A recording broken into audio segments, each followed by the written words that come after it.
গরম গরম ভাতের সাথে যদি এরকম একটা মাছের রেসিপি থাকে তাহলে আর কি চাই বলেন। আর এটি তৈরি করতে লাগে খুবই স্বল্প উপকরণ এবং সময়ও লাগে খুব কম। তো এই রেসিপিটার জন্য আমি এখানে কয়েকটা মাছের টুকরো নিয়ে নিয়েছি। এখন এই টুকরোগুলোকে ছোটো ছোটো করে কেটে নিচ্ছি। প্রায় সময়ই বাড়িতে বড় মাছ আনলে কয়েকটা টুকরো রয়ে যায়, খেতে ইচ্ছা করে না। তখন এইভাবে যদি রান্নাটা করে নেন, এক নিমিষেই ভাতের প্লেট খালি হয়ে যাবে। তো এখানে আমি আজকে বাটা মশলা দিয়ে রান্নাটা করছি।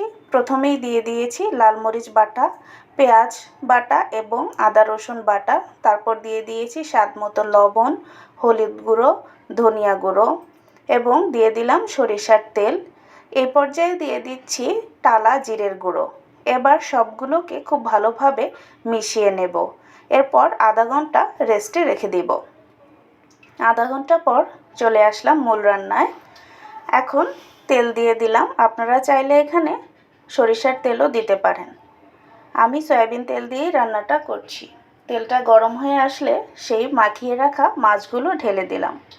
এই রান্নাটায় এক্সট্রা কোনো পানি ব্যবহার করব না, শুধু যেই বাটিতে মাছটা মাখিয়েছিলাম সেই বাটি ধুয়ে একটু পানি দিয়ে দিলাম। এখন চুলার আঁচটা একদম লোতে রেখে ঢাকনা দিয়ে ঢেকে রান্না করব। 5-6 মিনিট পর ঢাকনাটা উঠিয়ে একটু উল্টে পাল্টে নেড়ে দিচ্ছি। তারপর আবারও ঢাকনা দিয়ে রান্না করব মিনিট। 5-6 মিনিট পর ঢাকনাটা উঠিয়ে নিলাম। রান্নাটা প্রায় শেষ হয়ে এসেছে। আরেকবার উল্টে নিচ্ছি। এখন এখানে দিয়ে দিব আস্ত কয়েকটা কাঁচামরিচ।